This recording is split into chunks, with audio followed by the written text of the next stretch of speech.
Un cofre de madera y oro que habría contenido las tablas de los 10 mandamientos. Un objeto capaz de dividir las aguas de un río. Un artefacto tan poderoso que ejércitos enteros marcharon a la guerra creyendo que garantizaría la victoria. Y lo más perturbador, su ubicación actual es completamente desconocida. Estamos hablando del Arca de la Alianza, un misterio que va mucho más allá de las películas de Indiana Jones. ¿Estás preparado para descubrir qué fue realmente este objeto y por qué desapareció sin dejar rastro? El relato del Arca comienza en el libro del Éxodo, cuando Dios mismo instruyó a Moisés sobre cómo construirla durante los 40 días que pasó en el monte Sinaí. Las especificaciones eran extremadamente precisas. En Éxodo 25, 10-11 se describe con detalle: harán un arca de madera de acacia, de 2 codos y medio de largo, 1 codo y medio de ancho, y 1 codo y medio de alto. La revestirás de oro puro por dentro y por fuera, y harás una moldura de oro alrededor de ella. Pero eso no era todo. Se añadieron varas de madera recubiertas de oro para transportarla sin tocarla directamente. Y sobre la tapa, 2 querubines esculpidos en oro extendían sus alas cubriéndola, mirándose uno al otro mientras dirigían su vista hacia la cubierta.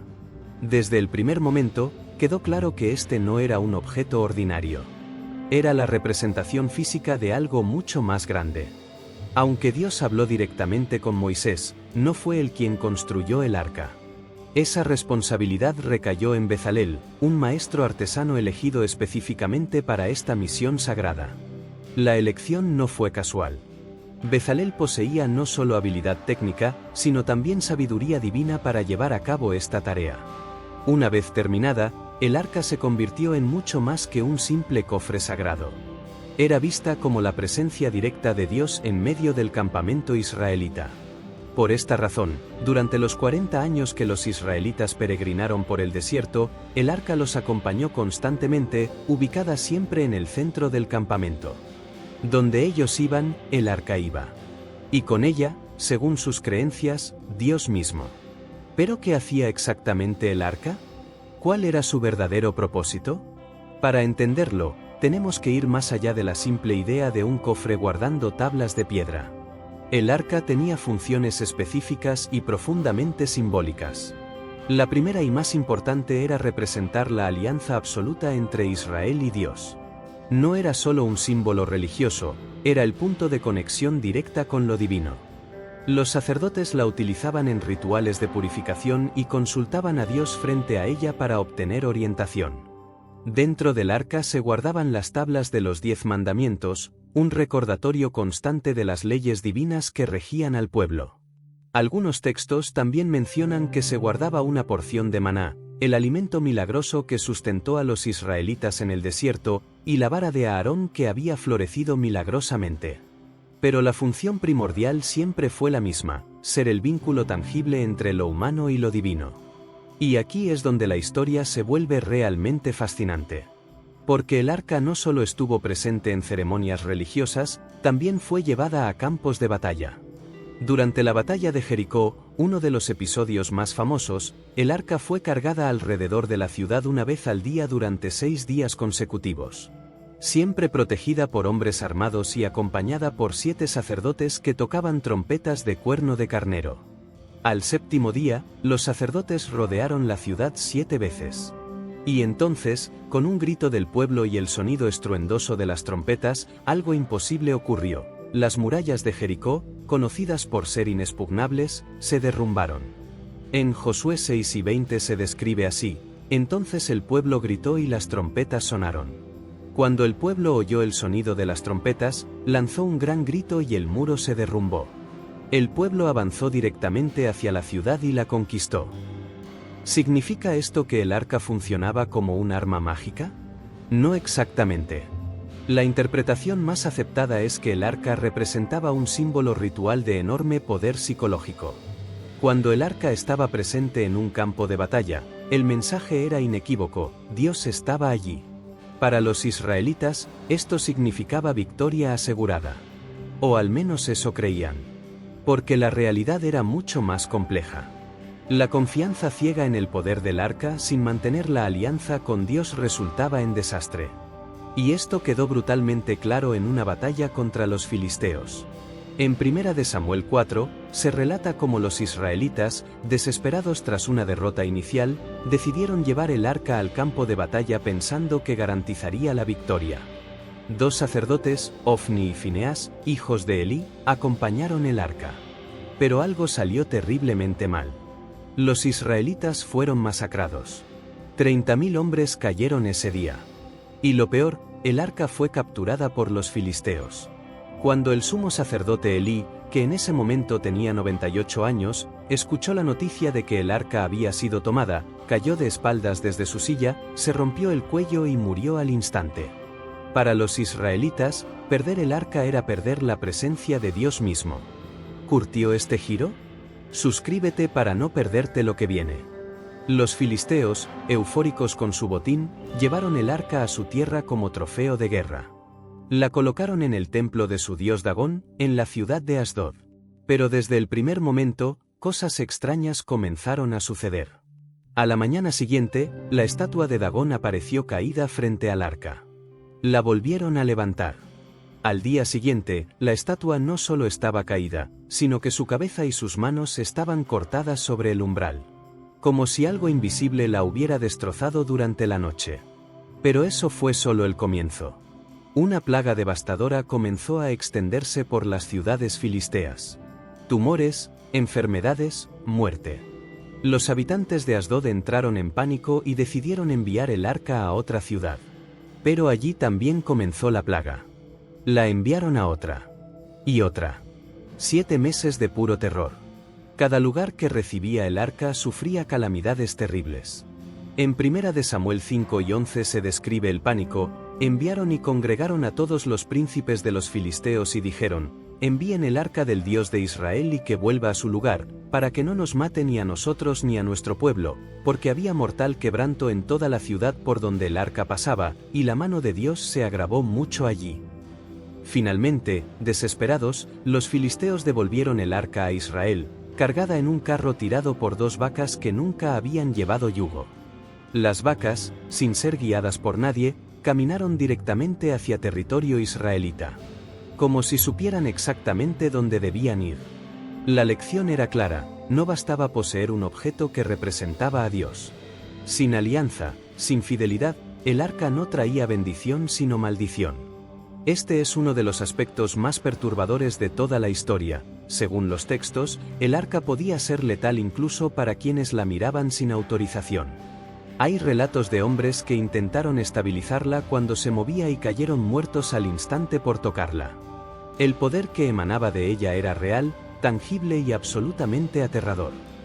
Durante el reinado del rey Salomón, se construyó el Templo de Jerusalén, y dentro de él se diseñó una cámara especial llamada el Lugar Santísimo específicamente para albergar el arca. El día que fue colocada allí, con las tablas originales de los 10 mandamientos dentro, ocurrió algo sobrenatural. Cuando los sacerdotes salieron del lugar, una nube llenó todo el templo. No era niebla ordinaria. Era la manifestación visible de la gloria divina. Tan densa que los sacerdotes no podían permanecer dentro para realizar el servicio. El arca había encontrado su hogar permanente. O eso parecía. Después de la muerte de Salomón, el reino se dividió. Israel en el norte, Judá en el sur. Guerras, invasiones, caos político. Y en el año 586 a.C., el imperio babilónico, liderado por Nabucodonosor II, arrasó Jerusalén. El templo de Salomón fue destruido. Y aquí es donde la historia del arca se vuelve un misterio absoluto. Porque a partir de este momento, la Biblia deja de mencionar qué pasó con ella. En Esdras 1 y 54 se menciona que los babilonios tomaron todos los vasos sagrados del Señor, grandes y pequeños, con los vasos del arca de Dios y los tesoros del rey, y los llevaron a Babilonia. Pero aquí está el detalle inquietante: se mencionan partes del arca, objetos asociados a ella, pero no el arca completa. ¿Se aguanta más de esto? Activa la campanita ahora. Entonces, ¿qué pasó realmente con el arca de la alianza? Esta es la pregunta que ha obsesionado a historiadores, arqueólogos, cazadores de tesoros y místicos durante más de 2500 años. Y la respuesta honesta es: nadie lo sabe. Pero existen tres teorías principales, cada una más fascinante que la anterior. La primera teoría, y la más aceptada por académicos e historiadores, es que el arca fue destruida por los babilonios durante el saqueo de Jerusalén. Esta hipótesis tiene sentido lógico. El arca estaba construida con madera de acacia recubierta de oro. Durante una invasión, los saqueadores no tendrían ningún respeto por el valor religioso del objeto. Lo que les importaba era el oro. Es completamente plausible que hayan quemado la madera y fundido el oro para reutilizarlo. Esto era práctica estándar en conquistas de la época. Además, el hecho de que la Biblia no vuelva a mencionar el arca después de la destrucción del templo sugiere fuertemente que dejó de existir en ese momento. Si hubiera sido escondida o trasladada, probablemente habría registros de ello. El silencio es, en este caso, evidencia de destrucción. Pero existe una segunda teoría, mucho más intrigante. Proviene del segundo libro de Macabeos, un texto apócrifo, es decir, no incluido en el canon bíblico oficial. Según este relato, el profeta Jeremías, anticipando la invasión babilónica, sacó el arca del templo en secreto antes del ataque. La llevó hasta el monte Nebo, la misma montaña desde donde Moisés contempló la tierra prometida antes de morir. Allí, en alguna caverna profunda, Jeremías habría escondido el arca y sellado la entrada. Nunca reveló la ubicación exacta a nadie. Cuando sus seguidores le preguntaban dónde estaba, Jeremías respondía que el lugar permanecerá desconocido hasta que Dios reúna nuevamente a su pueblo y muestre su misericordia. Esta versión tiene un atractivo romántico innegable. La idea de que el arca está ahí afuera, escondida en alguna cueva secreta, esperando el momento adecuado para ser revelada. Pero aquí surge un problema enorme. El monte Nebo está ubicado en lo que hoy es Jordania, en una de las regiones más sensibles políticamente del mundo. Realizar excavaciones arqueológicas ahí es prácticamente imposible por razones religiosas y políticas. Además, no hay evidencia histórica sólida que respalde el relato de Macabeos. Es una historia fascinante, sí, pero sin pruebas concretas. Y luego está la tercera teoría. O más bien, un conjunto de teorías alternativas que van desde lo creíble hasta lo completamente descabellado. Una de ellas involucra a Etiopía. Según la tradición etíope, el Arca de la Alianza se encuentra actualmente en la iglesia de Nuestra Señora María de Sion, en la ciudad de Aksum. Y no es solo una leyenda local, es parte fundamental de la identidad nacional etíope. La historia se remonta al libro sagrado etíope llamado Kebra Nagast. Según este texto, la reina de Saba viajó a Jerusalén para aprender del rey Salomón. El encuentro entre ambos fue más allá de lo diplomático y ella quedó embarazada. De regreso a Etiopía, dio a luz a Menelik, hijo de Salomón. Cuando Menelik creció, viajó a Israel para conocer a su padre. Tras la reunión, nobles israelitas acompañaron a Menelik en su viaje de regreso. Y sin que él lo supiera, robaron el Arca de la Alianza y la trajeron a Etiopía. Cuando Menelik descubrió lo ocurrido, en lugar de devolverla, interpretó que era la voluntad de Dios que el arca permaneciera en su tierra. Hoy, en Etiopía, esto no es solo una creencia religiosa. Es ideología de Estado. El arca está supuestamente custodiada en una capilla especial, vigilada por un solo guardián que dedica su vida entera a protegerla. Nunca puede salir de los límites de la capilla. Nunca puede tener contacto con el mundo exterior. Y es la única persona con permiso para verla. Nadie más puede acercarse. El actual guardián, un anciano monje, afirma que reza constantemente junto al arca, quema incienso frente a ella y le rinde tributo día y noche. Pero aquí está el problema: Etiopía se niega rotundamente a presentar cualquier tipo de prueba. No permiten análisis científicos. No permiten fotografías. No permiten que nadie, absolutamente nadie, verifique la autenticidad del objeto. Para la comunidad académica internacional, esto hace que la afirmación etíope sea imposible de tomar en serio. Además, el Kebra Nagast fue escrito 2000 años después de Salomón, lo que lo convierte en una fuente histórica poco confiable. Pero para los etíopes, nada de esto importa. Ellos creen con absoluta convicción que el arca está allí. Y esa creencia es inquebrantable. Si todo esto te dejó con la boca abierta, dale like ahora mismo. Demuestra que querés más secretos como este. Ahora bien, hay una teoría aún más bizarra que involucra a la CIA. Sí, leíste bien. A principios de 2025, varios documentos clasificados de la CIA fueron desclasificados, revelando información sobre el asesinato de Kennedy, operaciones en América Latina, y la búsqueda del Arca de la Alianza. Según estos documentos, durante las décadas de los 80 y 90, la CIA llevó a cabo un programa llamado Visión Remota o Remote Viewing. El objetivo era entrenar a personas para desarrollar percepción extrasensorial, con la esperanza de que pudieran ver cosas más allá del alcance normal de la visión humana. En términos simples, estaban intentando crear videntes. En uno de estos experimentos, un supuesto vidente de la CIA afirmó haber localizado el Arca de la Alianza en algún lugar de Medio Oriente. En sus propias palabras, según el documento filtrado, el objetivo está protegido por entidades y solo puede ser abierto por aquellos autorizados para hacerlo.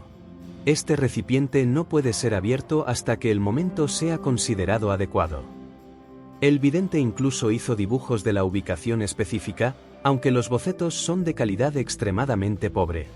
Lo más importante aquí es que la propia CIA consideró el programa un fracaso rotundo y lo cerró en 1995. Ninguna de las afirmaciones del vidente pudo ser verificada. Hoy, nadie en la comunidad científica toma esto en serio. Pero el hecho de que la CIA haya investigado esto es, cuanto menos, inquietante. Y hablando de búsquedas del arca, no podemos olvidar a los nazis. Sí, durante la Segunda Guerra Mundial, los nazis realmente buscaron el Arca de la Alianza. No fue exactamente como lo muestra Indiana Jones, pero la búsqueda fue real. ¿Por qué? Porque los líderes del régimen nazi estaban obsesionados con el ocultismo y los artefactos religiosos. Hitler personalmente creía en el poder místico de objetos como la lanza del destino, la lanza supuestamente utilizada para perforar a Jesús en la cruz. Heinrich Himmler, jefe de las SS, era aún más fanático del esoterismo. Organizó expediciones por todo el mundo en busca de reliquias que pudieran otorgar poder sobrenatural al Tercer Reich. La idea era doble. Primero, reescribir la historia para demostrar la supuesta superioridad de la raza aria. Segundo, obtener poder místico real de estos objetos. Enviaron equipos al Tíbet, a América del Sur, a Medio Oriente. Y sí, el Arca de la Alianza estaba en la lista. Pero a diferencia de las películas, nunca tuvieron una misión específica dedicada exclusivamente al Arca. Era parte de una búsqueda más amplia de cualquier artefacto religioso que pudieran encontrar. Y al final, como era de esperarse, no encontraron nada. El Arca sigue perdida. Entonces, después de todo esto, ¿dónde está realmente el Arca de la Alianza? La verdad brutal es que nadie lo sabe. Puede haber sido destruida hace más de 2500 años. Puede estar escondida en una cueva secreta en el Monte Nebo. Puede estar en Etiopía, aunque la probabilidad es ínfima. O puede estar en algún otro lugar que ni siquiera hemos considerado. Lo fascinante de este misterio no es solo la incertidumbre, sino lo que representa. El arca no era solo un cofre de madera y oro. Era la manifestación física de una alianza entre lo humano y lo divino. Un recordatorio constante de que hay cosas en este mundo que van más allá de nuestra comprensión. Y quizás, solo quizás, ese sea el verdadero mensaje. Que algunos misterios no están destinados a ser resueltos. Que la búsqueda es más importante que el hallazgo.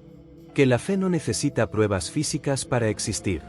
O tal vez, en algún lugar del mundo, en una cueva sellada o bajo toneladas de arena, el arca sigue esperando. Esperando el momento exacto en que la humanidad esté lista para encontrarla nuevamente. Like si esto cambió tu día. Suscríbete al club de los que conocen la verdad. ¿En cuál de estas teorías crees vos? ¿Pensás que el arca fue destruida hace siglos, o todavía está ahí afuera, esperando? Déjanos tu opinión en los comentarios.